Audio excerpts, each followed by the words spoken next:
Welcome back, everyone, to the Geeks, Geezers, and Googleization Show, the home of Googleization Nation, where we talk with HR and business thought leaders about the crazy, never normal shift going on all around us. Our goal is to bring you ways to reimagine tomorrow and explore the ever-changing convergence of people, business, and technology. Here is your host, Ira Wolfe. Well, welcome back, everyone, to the Geeks, Geezers, and Googleization Show. Thank you for being part of Googleization Nation. I'm Ira Wolfe. If you think this is just another podcast, think again. This is the voice of the most important conversations on the future of work confronting business leaders and people today. Our goal is to bring you ways to reimagine tomorrow and explore the ever-changing convergence of business, people, and technology. In other words, my goal is to help you make sense of this messy, weird, unfamiliar, fascinating world that we seem to be careening toward. About 8 years ago, I stepped onto the stage, took my place on the red carpet, and gave my TEDx talk, which was titled, Make Change Work for You. I started my talk like this. Change has no stop button. The pause button doesn't seem to work, and the rewind button doesn't undo our past. And then I asked, why would anyone want to press fast forward? Well, guess what? Since that time in 2016, the world seems to be just standing on fast forward, but dancing on it incessantly. Many of us thought that change hit a crescendo in 2020 when the COVID-19 pandemic nearly suffocated us. But once again, change proved to us there is no stop, pause, or rewind button. It just keeps going forward faster and faster. So I can't tell you how pleased I am to be joined today by two colleagues, Miriam Schmidberger and Rory Vandermeer from the AQI community to talk about how to make change work for you and why AQ, or Adaptability Quotient, matters more than ever. You're not going to want to miss this. But before we get to Miriam and Rory, I want to thank Avanti once again for sponsoring this episode. Avanti's at the forefront of making everywhere work. Hopefully, you've had the opportunity to listen to the past few episodes when we've been talking about adaptability as well. And you've heard about my experience at the Avanti Solution Summit 2024. Well, I've been able to secure a few of the keynote opening videos, which are simply some of the best videos I've seen that capture opportunities and challenges about the future of work. For those listening and not watching this episode, I'll put links to the videos in the show notes. But let's watch. It only takes about 2 minutes, and hopefully you enjoy it. And I just need to find the video. There we go.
To learn more about Avanti and download the 2024 Everywhere Work Report, go to adaptabilitytoolkit.com/2024 Everywhere Work.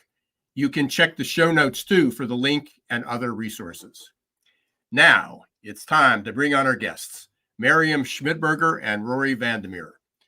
Miriam is a change, angle, and performance coach. Find out what that is. Miriam combines inner work and personality development with scientific down-to-earthness. With a variety of intuitive tools, she can be your fast-track guide to a powerful leader role within your life and business. Rory is the author of the Hope Shift Framework. Describing himself as a hoper, H-O-P-E-R, Rory has embraced curiosity and continuous lifelong learning.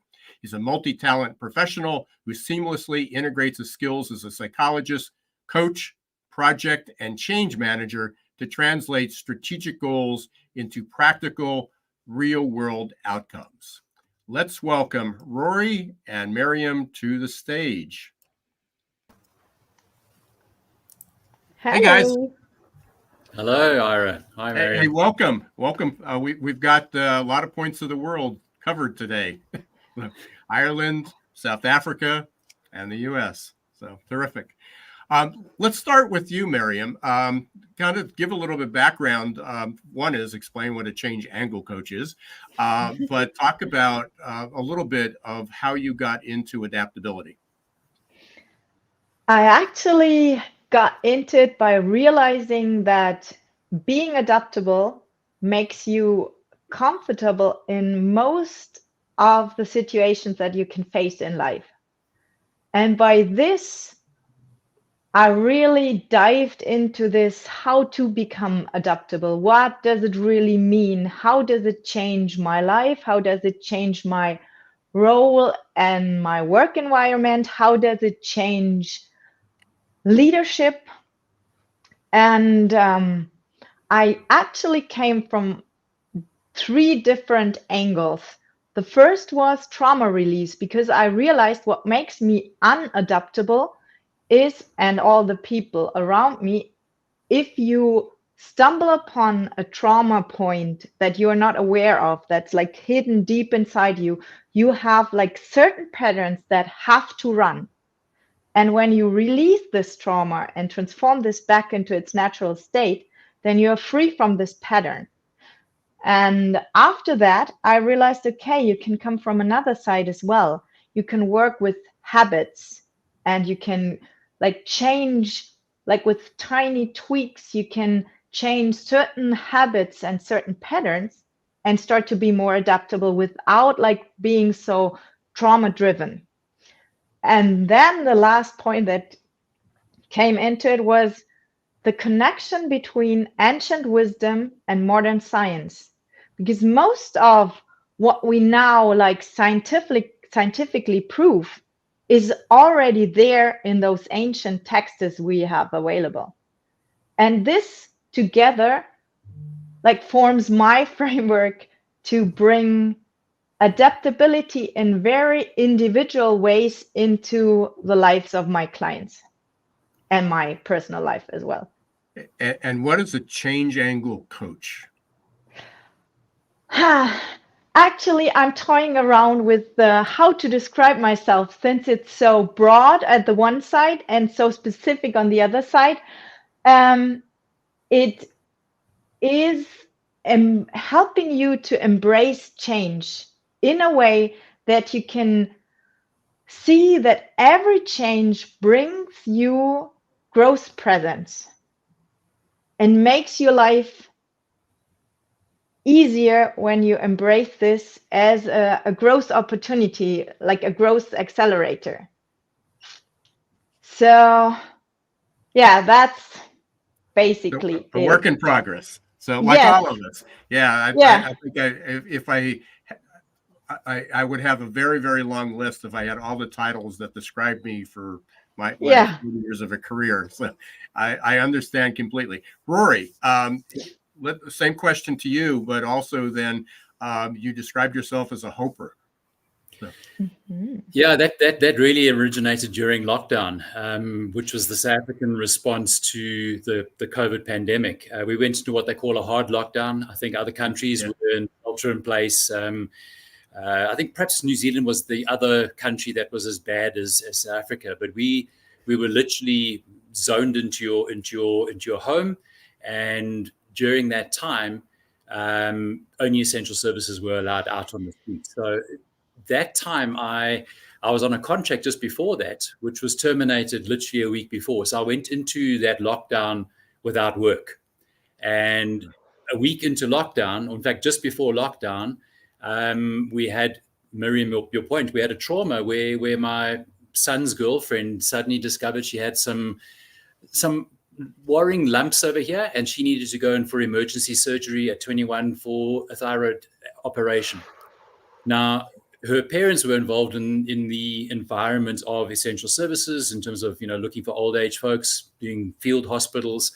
And part of the challenge that we had was we had a safe space for her to come and live. And the challenge that we had was my first son is going, yeah. My second son is, that's not allowed because the president said that only your family can be in lockdown together. So we had this incredible dynamic going on in the home environment. My wife and daughter looked at me and said, "You're the dad, you're the boss, make the decision." And of course, it was a lot of conversations over a period of time. And part of the challenge that we had as a family is how do we show up in circumstances that are out of our control? What do we have control over?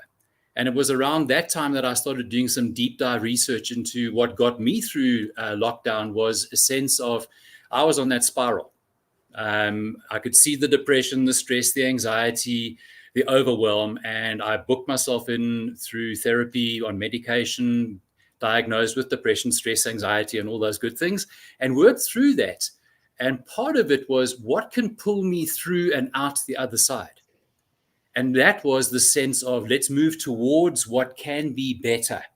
And that was that idea of hope for a better tomorrow.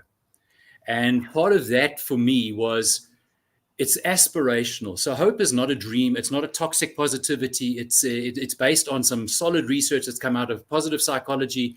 And I only found out about a concept called, Miriam, to your point, this idea of trauma, that I always had this impression that trauma was a negative, that trauma was something that happened to me and sorry for me. And during lockdown, I discovered the most amazing information because one of my strengths is research and learning. And part of that, I deep dived into what's going to work for me. And part of that was the wisdom of trauma. So reframing trauma in terms of Gabo Mate actually crowdfunded a movie called The Wisdom of Trauma. And he says, trauma it's not what happens to you. It's what happens inside of you because of what happens to you. So that goes back to my psychology roots. And a colleague of mine mentioned post-traumatic growth.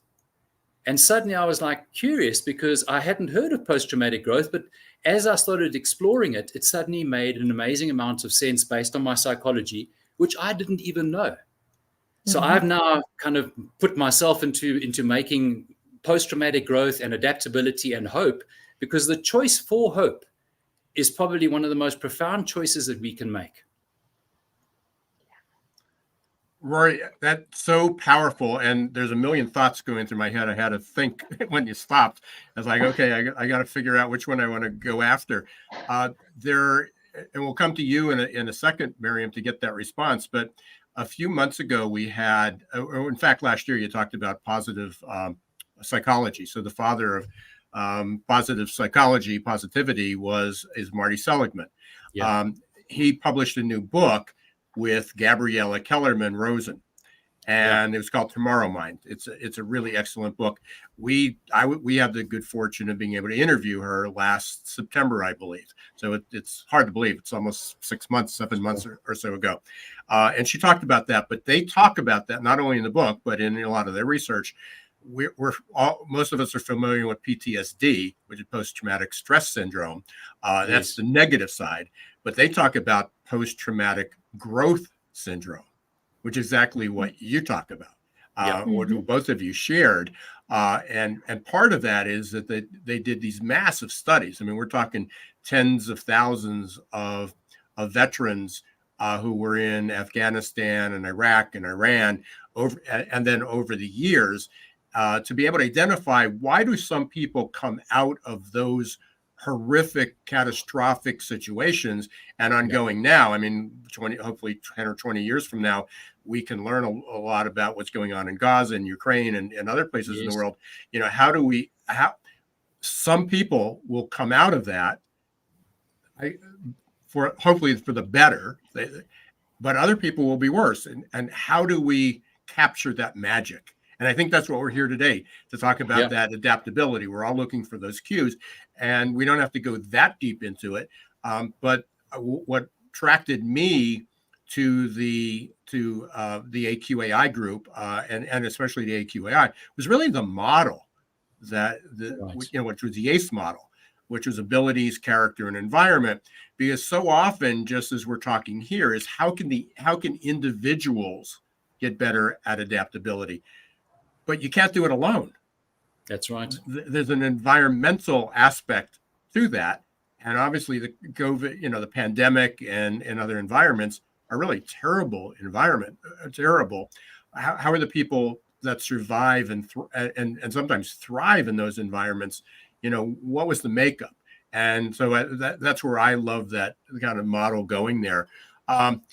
Miriam, let's talk about kind of that journey. I mean, when you first were introduced to the specifically to AQ, I mean, or the model, what was it that sort of resonated with you? I mean, because I can go back, and as I said, I did my TED Talk. I've been talking about change for most of my life, but indirectly. But the TED Talk sort of was that I thought I reached the pinnacle. I made it to the TED Talk stage. And then I realized there was so much more to be done. I was like, okay, what's the solution? We can talk about how change is constant and ever going. And then all those events, anywhere from our presidential election happened like 2 months later, which was, the upset of the millennium. And then, the pandemic a couple years later. I mean, it's just one thing after the other. So when you saw the AQAI, or was introduced to the model, what was it that resonated with you? So first of all, what I really like about it is making it visible for people, and you can see adaptability in different categories and dimensions. And so that was the first thing, making it visible. Then it's easier to tackle for people, especially people that don't want to dive that deep into all the research and all this. And the second thing that I really like about it is the 3 categories, like environment and character and I forgot the first one. Abilities. Yep. Abilities, yeah. And that the abilities are those that are like under my personal control, that I can really change in a way independently from others, and that the others, that they are not just these sliders where you get from 0 to perfect, but that they are making the span, the from one, the two-sidedness of things, making this visible and showing you that you can travel from one side to the other, that you can have an awareness of this part of it and that you can also start to see where other people are, in which way they think or perceive the world, and by this making the communication in a community or a team easier, and the holistic approach they have in this model to make it more. I think it comes back to visible and easier to understand and grasp for people. Yeah, it's a roadmap. I mean, it's a map. It's trying to vision where you want to go, and so I like that as a roadmap. And again, it's not a cure, No. because the environment's going to keep changing. And then it's, I wrote an article last week. I think both of you commented or saw it, and it was about that the 5 abilities, which for those who aren't familiar with it are grit, resilience, growth mindset, mental flexibility, and unlearning. So 5: grit, resilience, mindset, mental flexibility, which is dealing with ambiguity and paradox, and then unlearning, not necessarily only learning, but they're like a team. And on a basketball court, which is where I got the analogy from, there's 5 members of the team. But if you have 2 all-stars and all they can do is shoot, but they can't, there's no defense. They can't run. They can't run down the field. Sometimes you need those other players. So it's a matter of having those abilities, having people on the bench, having people when the circumstance change, is that they can fill in or adapt or pick you up and go from there.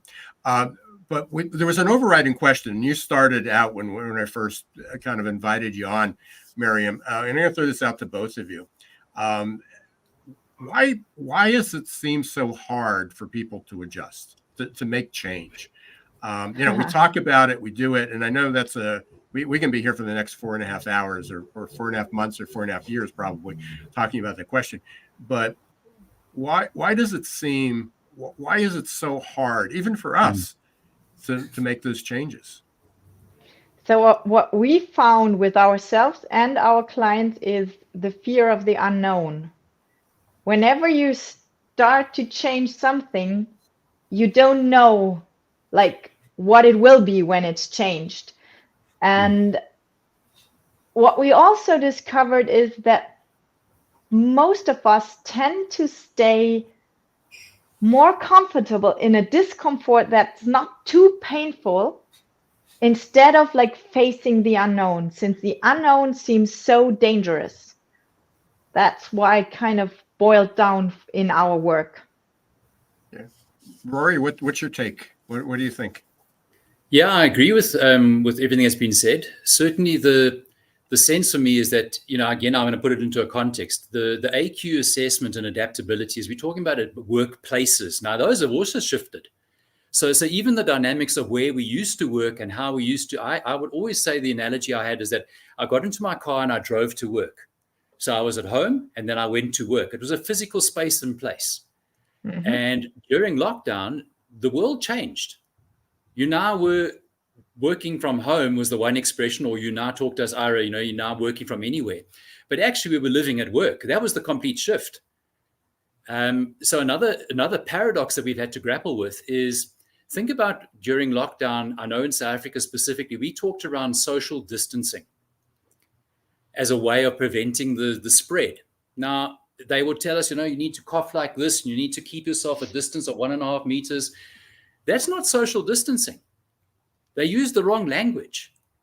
We had to physically distance to manage that whole transmission issue. It was not social distancing. And I think one of the things that Miriam picked up on specifically is that we are human beings and we are designed to connect and collaborate. And in fact, what we realized, and there's an article that I read in that first month of lockdown, published by the World Economic Forum, and it said, this is the biggest psychological experiment ever conducted on humanity, and we will pay the price. And they alluded to that price being the tsunami of mental issues around stress, anxiety, overwhelm, all the rest of it, which I've lived through. And part of that challenge is, that's why I looked at it and said, but what else? Because if I just sit there and wait for this to happen to me, I'm going to be stuck.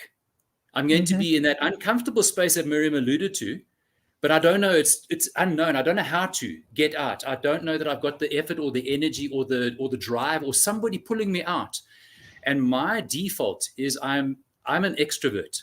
So in lockdown, when I was not able to talk with beyond my family, I was dying, literally dying, which is why I became depressed and stressed and anxious, because the very thing that gave me energy was withheld.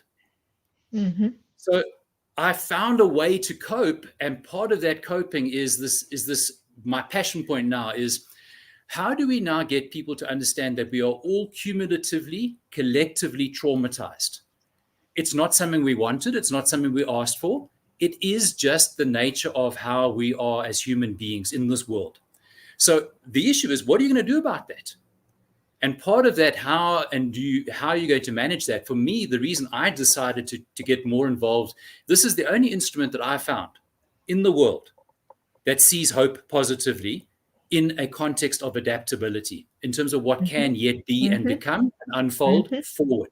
So we're talking around better tomorrows, and it's not just a dream or a wish but hope is actually, and I've called it now, werepower.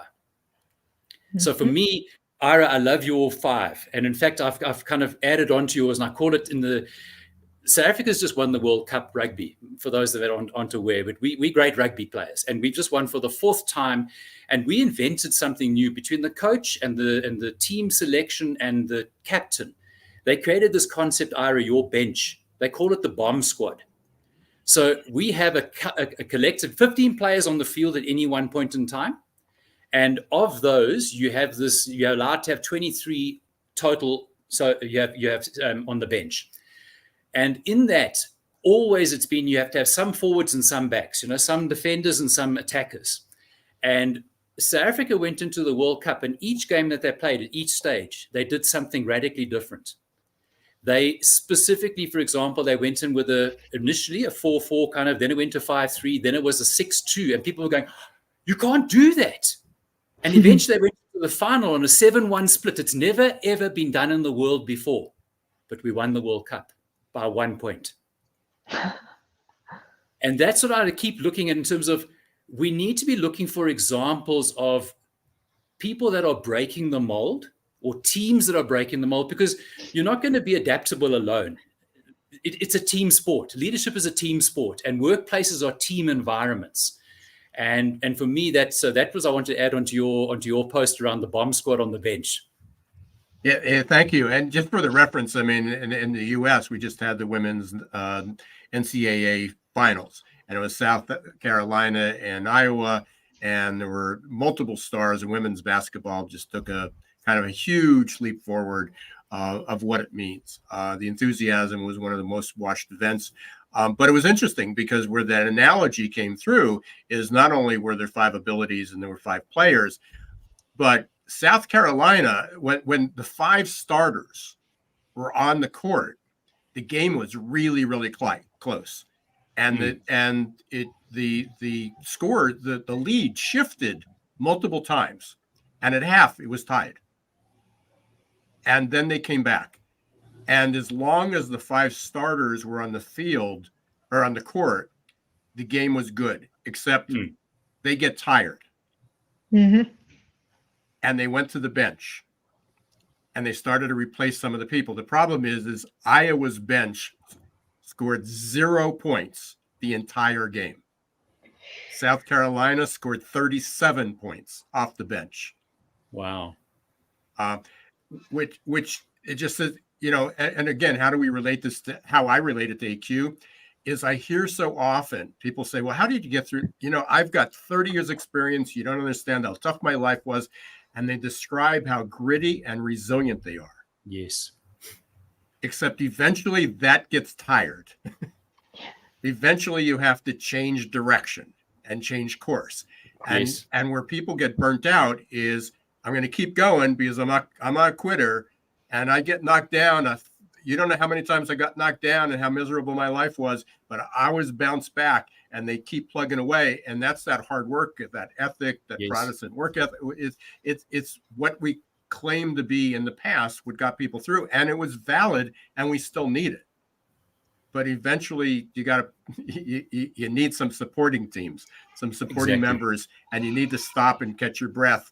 And sometimes that's all it takes is look for another direction. I can't believe we're at the bottom of the hour. I knew this was going to go really fast. When we come back, we're going to continue this conversation, but I want to pick up on the hope because, and again, it's a really core piece. And I was just on a call this morning with Ross Thornley and some other AQI members, and something that was said hit me. And it just incidentally about hope that others may not be familiar with. We want to thank everybody for being part of Googlization Nation. You're listening to Geeks, Geezers, and Googlization. We've got Miriam Schmidberger and Rory Vandermeer. We're talking about adaptability, why it's so hard for people to change, how fast the world is moving, how we can develop post-traumatic growth syndrome rather than stress and trauma syndrome. And I want to thank you. We will be right back. We're going to take a quick break. We'll be back in 1 minute. Are your employees feeling stuck and just showing up for a paycheck? Is your workforce working harder to get back to normal than adapting to the future? It's time to help them break their addiction to certainty and develop a growth mindset. Developed by one of the world's top-rated future of work thought leaders, AQ Plus Mindset is a powerful tool to help your employees embrace change, adapt faster, and grow on the job. Conveniently delivered to any smartphone or laptop in easy-to-digest 5 to 10-minute lessons. Managers can sit back and watch employee attitude shift towards growth and innovation in just 30 days. Are you ready to help your employees thrive in this ever-changing, never-normal world? Encourage them to show more grit, resilience, adaptability, and unlock their potential? The journey to a growth-filled future starts with a growth mindset. Visit aqplusmindset.com or call 484-373-4300. Hey, welcome back, everyone, to Geeks, Geezers, and Googlization. We're talking today, favorite subject about adaptability, change, making change work for you. We got Miriam Schmidberger and Rory Vandermeer here from representing Europe and South Africa. Right. And when we just, by the way, on the bottom of the screen, we also want to thank Avanti for sponsoring today's episode. You can download the 2024 Everywhere Work Report at Adaptability Toolkit /2024 Everywhere Work. When we left off, we've been talking about hope and how to make it work. But I think hope's may be one of the most powerful dimensions out of the 15 or so that are measured in the AQAI assessment. But this morning I was on a call with Ross Thornley and a number of other colleagues, and we weren't there to talk about the dimensions, but in looking at some of the reports, it came up that out of the character, which is more personality related, and we're not saying that one personality is better at change than another, but different personalities impact how you see change. So an extrovert, as in Rory, great example, is that I need to talk with other people. I need to be engaged with other new people. I need to have that. And as an introvert, my wife and I loved the pandemic, and we often say, we were together. We had us, and no one else was interfering with our lives. So, but I changed dramatically. We both did during that period of time. So it's how does an introvert pursue or relate to or get engaged with change, and how does an extrovert? And then another of the scales, which was emotional, it's part of the OCEAN model or the 5-factor model, which was emotional stability. And it looks at, there's certain people that are more reactive and responsive and impulsive. And there's other people that are more reserved and I won't say complacent, but that's almost a negative word, but cool, calm, and collected. Yes. And so it's how do different types. Hope is one of those. We'll come back to that. But then we also had thinking style and motivating style. Some people see the big picture and other people get down into the details. But where hope fit is where I said that extroversion, whether you're an extrovert or introvert, whether you're reactive or impulsive or more reserved and cool, calm, and collected, is not good or bad. It just is. And just knowing where you stand and how that affects your work and how certain circumstances may require you to come out of your comfort zone. Hope is the only character trait that actually has some positivity or negativity assigned to it. Because the opposite of hope is not, some people say, well, you have to be practical. You have to be a skeptic. You have to ask questions. But the challenge is if I'm asking questions because I don't understand how it works and how can that possibly work, I'm going to spiral myself into, you're almost convincing yourself for the status quo, where hope could be a skeptic could be hopeful, and they're just trying to figure it out and taking a different approach versus, is it half full or half empty? There's still half a glass of water, and it's which way are you going to look at it? So it was so powerful this morning and sort of made sense. So I was so happy that, both of you were on today. Kind of, either of you can pick this up, but let's dig into that a little bit more, as I think that's part of the message here. Can I jump in? Yeah. Go, Rory. Yeah. Go. So I have in my research around hope specifically, because as I said, that was why I looked for and then engaged the AQ assessment, because it was positive around we can be different. We can choose how we respond through the change and call it trauma, not even just change. And part of that is Napoleon Bonaparte all those years back said leaders are dealers in hope. That's where I came up with this concept of I'm a hoper, because there's a leader, there's a dealer, and then hope. So well, what's the noun of the verb? So I need to be a hoper to actually hope. And part of that was, well, what does that mean? So the first thing for me around hope was that you need to know why you are hoping in terms of the direction, and so that's where power. Because remember, I'm saying at the bottom, you'll see there I say fueling hope for sustainable change. And hope is around you set the direction, you goal directed, you future focused, because you can't hope for yesterday. It's already happened. We seem to have we do seem to have a lot of people hoping for going back to normal. Yeah. So this idea is future focused. So that's the where power. The second part is that you've got to have willpower to get you through it. That's the motivation, the agency, and the attitude around I see change as can be positive. It's not always only negative. Now, that's a decision you need to make. That's a mindset. It goes to our mental flexibility. It talks directly to what do we need to let go of and unlearn. And then the last one around hope is, so you've got where power, you've got willpower, then you need way power. Way power is once you've set those goals and you've got your objectives and you've got the wherewithal to actually motivate yourself to stick to your objectives, you then need that way power, which is how you will then manage through the friction. You will have challenges, you will have obstacles, you have to work out how and what else. How do I move around this, through this, over that? And that's where I keep looking to say, it's not always a solo game. This is where you need the team. This is where you need to have, and my wife is fantastic. My kids are amazing. They will actually, sometimes when I'm not, they'll, Dad, come on now. You need to write that book. You need to do this. You need to, you need to be, because they become your cheerleaders, because sometimes you can't cheerlead yourself always. Miriam? What? Yeah, I completely relate to this. I would phrase it a little different, but it's actually the same in the big picture. For me, hope is the door opener. As soon as you believe that there is a better future possible, you will also find the answers for the how, because you will ask different questions. You will be more open. You will see more cheerleaders, for example, next to you. You could also have, like with your example there, with your family cheering you on, telling you to write this book. If your perspective of them would have been, oh, I'm in this house with this family, they will disturb the process because I'm not focused enough or anything like that, then you would have destroyed the possibility of them being your cheerleaders. So what I feel with hope, it's not this positive affirmations, it's this deep inside you believe that it's possible to create a better future and that you will figure out a way.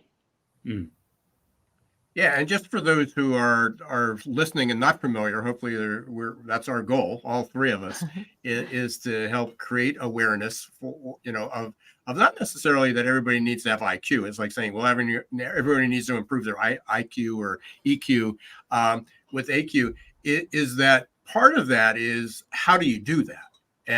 And that's where I found the model so powerful, because when you look at mindset, which was based on growth mindset, therefore we're able to help people see challenges these setbacks as opportunities.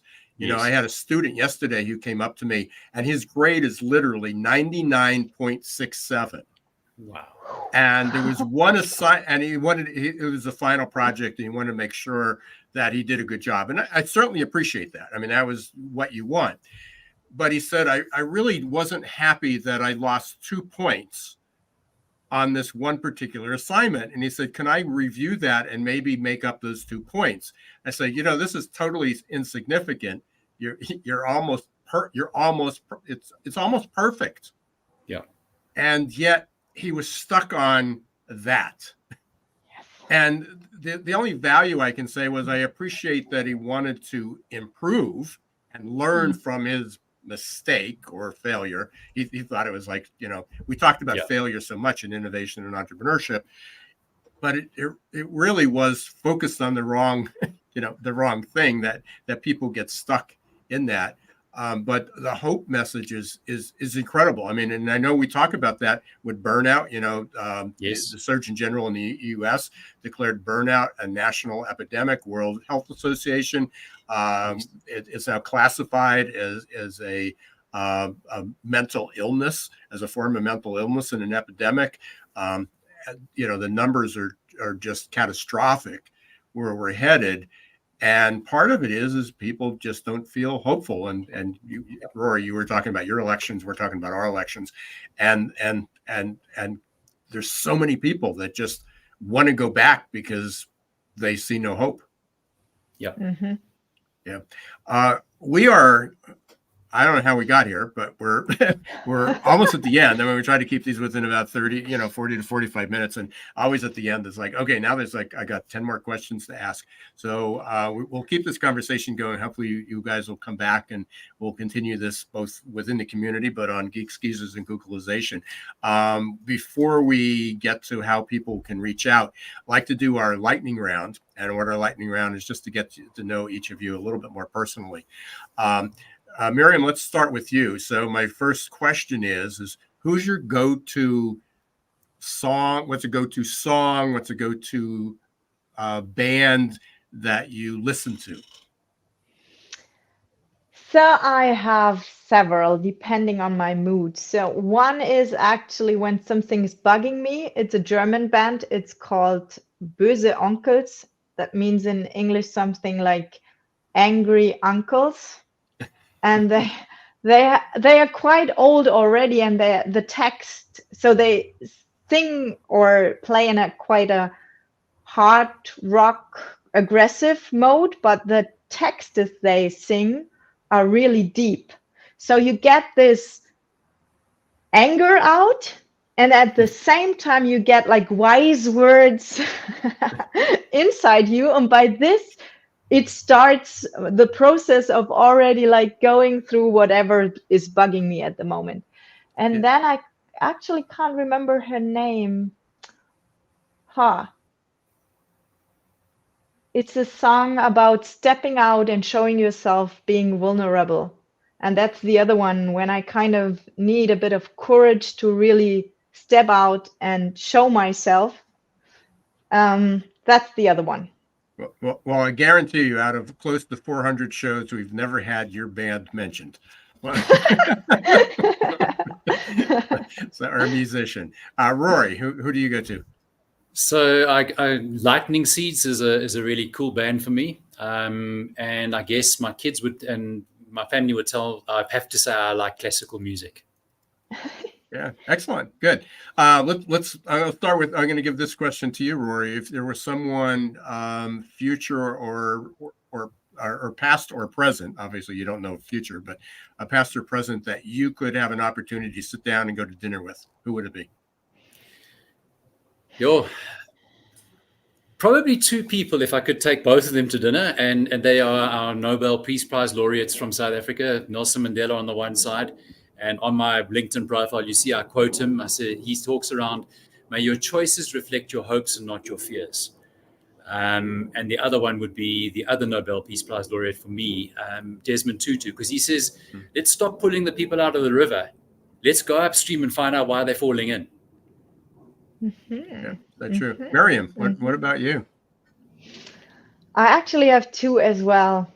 It would be Tony Robbins at the moment and Mark Divine, because they are both like, they are also so driven of finding ways to change in a way that you can perform even better, even more, like open up the horizon of what's humanly possible to do in a way that you serve others. Yeah. So I'm going to adapt on the fly here for my third, because I had a third one lined up. But if you had that opportunity, and both you know, both of your guests, you were able to invite them, and they're sitting down at your table, Miriam, what would you ask? What's the one question you would want to ask them? I'm coming to you, Rory, so you get a warm up. Yeah. I would ask, like, if they would like to give me their best of, like, what they think is the most important to share with me to help me on my journey of discovering my potential. Good question. Rory. So for me, both of those two that I mentioned created a forum of, they call the elders. And it's really that aged wisdom, which I think is so critically necessary, because we're often talking around our workplaces and we kind of talking around the youngsters, but the youngsters need to partner with wisdom, and the wise people need to partner with the energy of the youth. So for me, I would say download your wisdom so I can kind of become one of those wise old folks as well.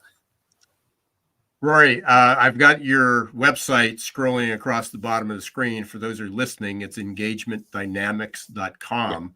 Yeah. How else can people reach you? Through LinkedIn would probably be the easiest. I'm quite prolific in posting. In fact, today was a really interesting one, just to go they talked around benefits realization, or the possibility thinking. So it stretches our conversation from earlier. So it's not just about hope or adaptability or growth mindset. It's actually what can be. So yeah, I'm on LinkedIn a lot. Yeah, excellent. I know we interchange. We communicate until today. That was our 100% of our communication was in LinkedIn. Miriam, what's the best way to get a hold of you, other than your website, which I'm going to put up scrolling in the bottom? I think it's LinkedIn as well. I'm not as active on LinkedIn, but I'm there at least once a week. So if you're a little bit patient, then you'll reach me over LinkedIn. Other than that, it's more my co-founder and partner and husband who is doing all the communication, since I'm like more in the deep research and the direct work with the clients, and my own personal endeavors to on my high performance and challenge myself journey. But LinkedIn is perfect. Excellent. And the name of your company is, what's the full name of the company? It's Turtle Transformation. Turtle Transformation. Good. Yeah, and it actually has a story behind it, because we have a children's book in Germany, and there a girl will save her friends and her village and finally the world from gray men that steal their time.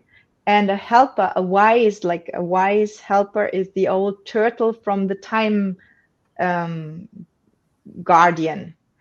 And at one point they even go backwards, and that was such a great picture for us of this inner journey. When you start this work with yourself, you sometimes even have the feeling you go backwards, but it still gets you to your goal of growth. As long as you're still moving, right? Yep. Yeah, absolutely. Well, thank you both. I know you came on somewhat spur of the moment within the last couple of days. Appreciate that. It's been great to meet you both face to face. Hopefully we can do that someday actually in person. And want to thank everybody for listening to Geeks, Geezers, and Googleization. Thank you for being part of Googleization Nation. We want to thank Avanti for being a sponsor. I just want to put up their banner one more time here, if I can find it. Where is their banner? There it is. Okay. Yep. To get the 2024 Everywhere Work Report, you can get that at adaptabilitytoolkit.com/2024 Everywhere Work, or you can just go to the Geeks, Geezers, and Googlization site as well. Until next week, don't let the shift hit your plans. Thanks for watching Geeks, Geezers, and Googlization. Be sure to listen to the podcast and follow us on YouTube. This show was produced and edited by Hilton Productions.